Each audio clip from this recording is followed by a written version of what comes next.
Let's see. Hold on. Hold on. Yeah, you good.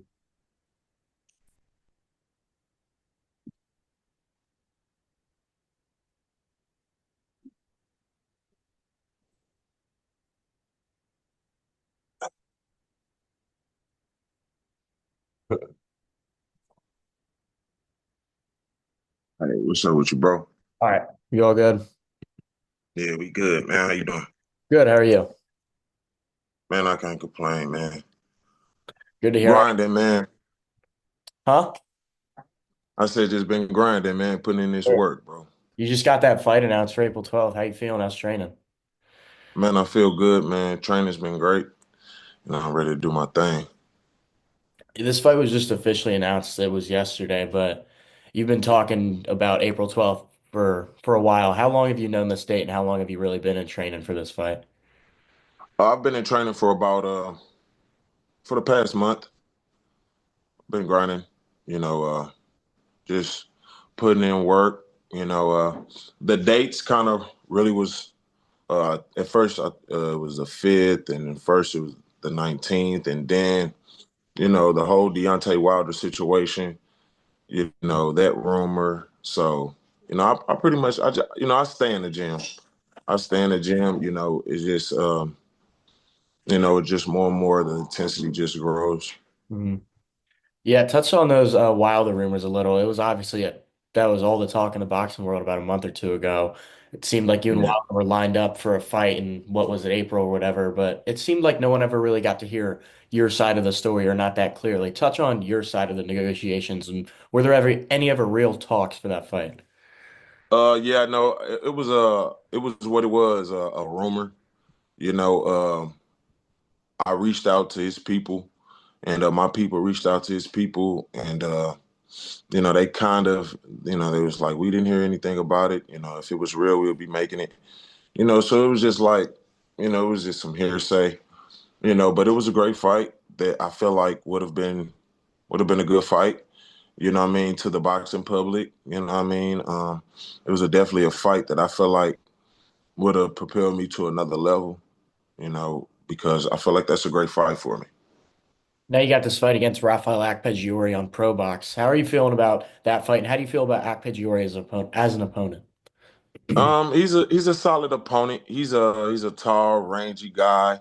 He's did what he's did with the guys that they put in front of him. I can't take anything away from him. But when he stepped up into a next level, he got obliterated in 2 rounds. And it's like I feel like he's a good fighter. He's a good fighter. I don't want to talk bad about him. He tried to talk bad about me uh, on Instagram, say about what he's gonna do to me. And I just told him what it is and what's to come on April 12th, and I just told him to be ready because I'm gonna be more than ready to take him out. You said he said some bad things about you on Instagram. When I guys mean, it was just a little bit of bullshit. You know what I'm saying? It was one too much about nothing. You know what I mean? He talking about, you know, just telling somebody that wants to come to the fight, telling them to bring a body bag and all of that good stuff. He's saying the stuff that he's supposed to say. But he will find out that we're on two different levels. when guys say things like that, does it ever get under your skin or does it just really blow right over and you're just strictly business? Um, it's a little bit of both. It kind of gets under my skin, but I just brush it off and just more you talk is just like the more it's just going to intensify things. I'm a no nonsense guy in those regards. I'm a easygoing, cool dude. You know what I'm saying? I ain't never really been in too much trouble. Never been in trouble growing up. You know what I mean? But I definitely don't tolerate no kind of disrespect in any kind of way. I don't tolerate no trash talk. But if you want to trash talk, you know what I'm saying? It's what comes with it. But it's just like, you just better be able to back that shit up. Yeah, you mentioned he had that one loss against Makhmudov where I mean, let's not dance around it. It was a pretty tough loss in 2 rounds. Yeah, Do you you got crushed. Do you ever look back when you have opponents? Do you ever look back on the ways that they lost in the past and be like, "Oh, I'm going to look to pick things from these performances," or is it just you're Stephan Shaw, you're going to do what Stephan Shaw does all the time? It's again, it's like a little bit of both. It's like if you've been exposed in a certain way, you know what I mean? And then it's like with me, I've taken losses. But my first fight, I feel like my losses are like circumstantial. I know they're circumstantial, Mhm. because given another opportunity to fight a Jagba or Joseph Goodall, I'll beat those guys in a rematch. I feel like the Jagba fight was a toss up. It could have went either way, or he could have made it a draw. I didn't see that he was a clear cut victor in that fight.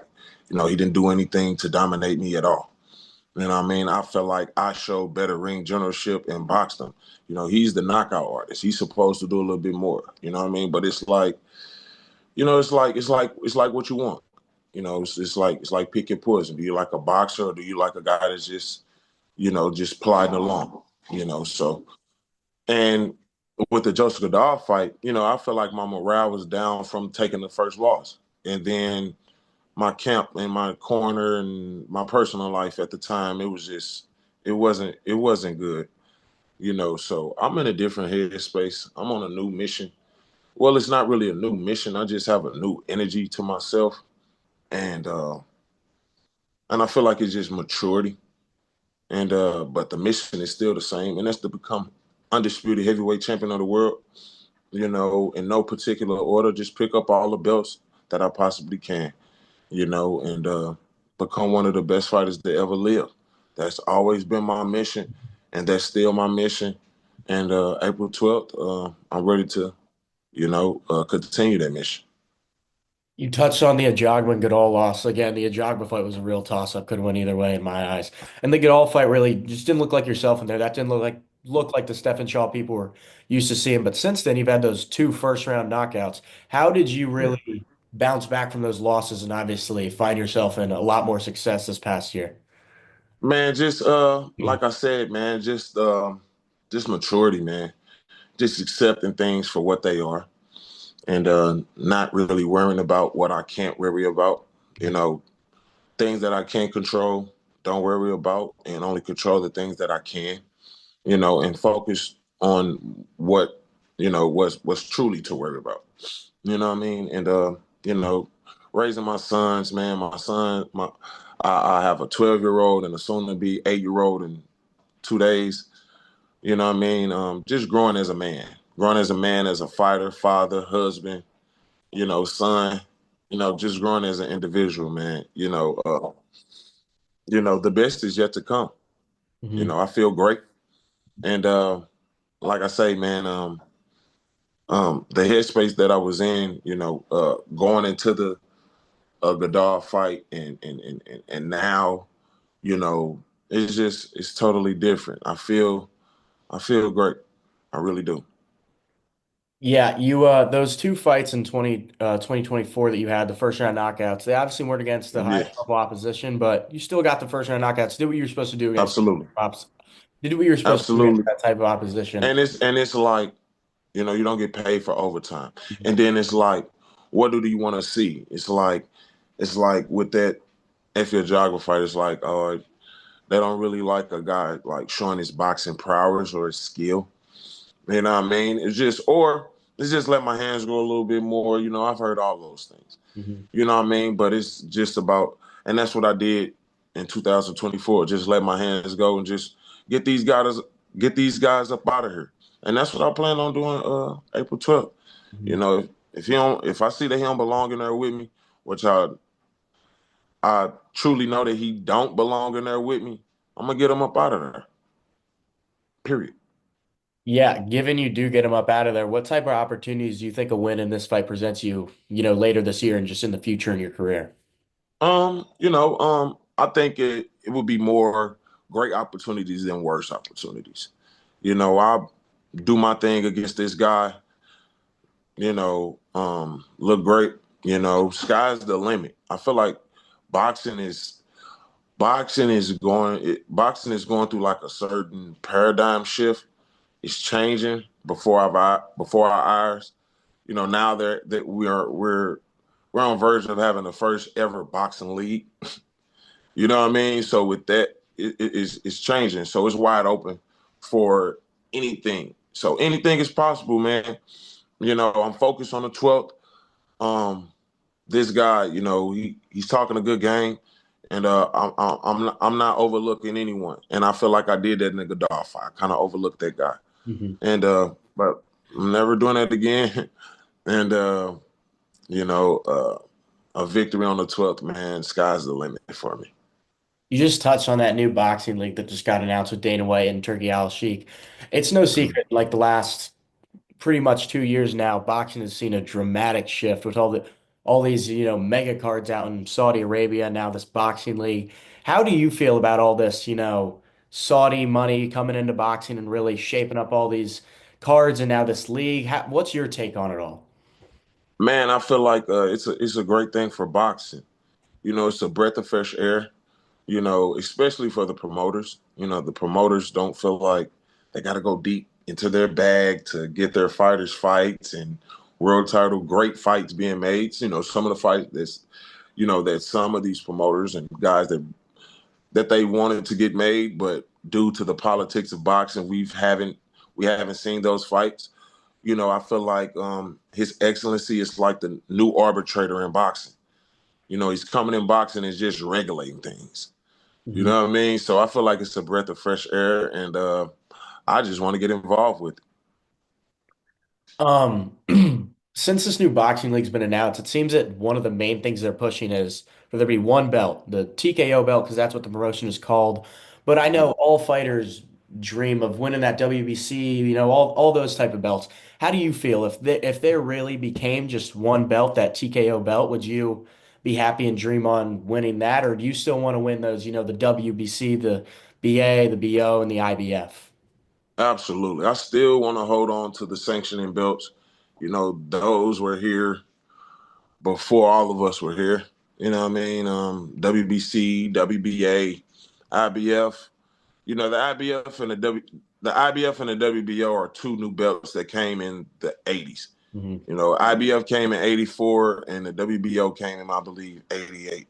Hmm. So that's still 40 years worth of lineage. Hmm. So it's like, man, it's greatness. You know, the first world champion that the IBF had in the heavyweight division is the great Larry Holmes. You know what I mean? So it's like, you know, I've always wanted to hold those colorful belts, you know, the alphabet belts that everybody talk about, you know, the WBC, Jose and Mauricio Suleiman, the WBA, the Mendozas, Gilberto Mendoza, you know, all of those guys, you know what I mean? All of those belts, you know, the Peebles with the IBF and, you know, just all that, just the history. I want them all. I want them all, man. So, you know what I mean? TKO belt, that's cool. You know, you know, the one thing that comes with boxing is money and belts. So if the TKO belt comes with 10, $15 million, hey, I'm the TKO champion. You know what I mean? But I would rather wish if they do one belt that it would be one recognized go back to the old days to Hmm. where the Ring magazine, the lineal championship was the only belt. Hmm. Yeah, you seem like obviously a very big boxing fan yourself. How do you feel about some of the recent heavyweight fights that have played out? The two Usyk Fury fights. Parker just knocked out Bacoli. There's talks about Parker's on a roll. Him and Cabiel is on a roll. yeah, Cabello knocked out John. Just how do you feel about all the top heavyweights right now, including yourself? And how do you feel? How do you think you fit in against all those guys?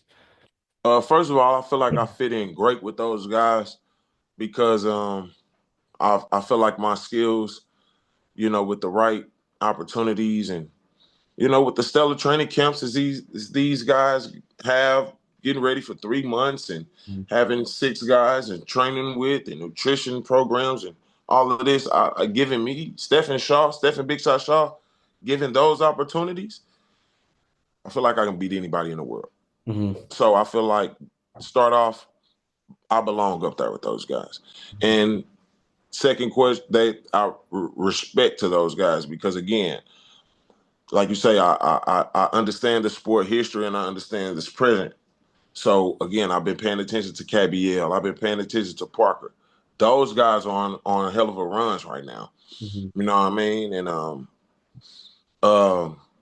the Usyk, you know, Alexander Usyk is on a hell of a run, coming from undisputed cruiserweight champion to undisputed heavyweight champion. You know, the last person to do that was the great Evander Holyfield. So, you know, he's a great, you know what I mean? I have a great deal of respect for great fighters and all boxers really. And, you know, especially the great ones, you know, and I could definitely say that Alexander Usyk is a great fighter, and I would love to have the opportunity to fight him, you know, if he don't retire and I can get up there and, you know, become champion. My last one touching on current boxing right now. A real event that shook up the world just last week was the Gervonta Davis Lamont Roach fight. I want to get your thoughts on, the knee and how it wasn't scored a knockdown and the draw, who you thought won. Just give me your thoughts on that whole event and how that whole fight played out. Oh man, that was a great fight.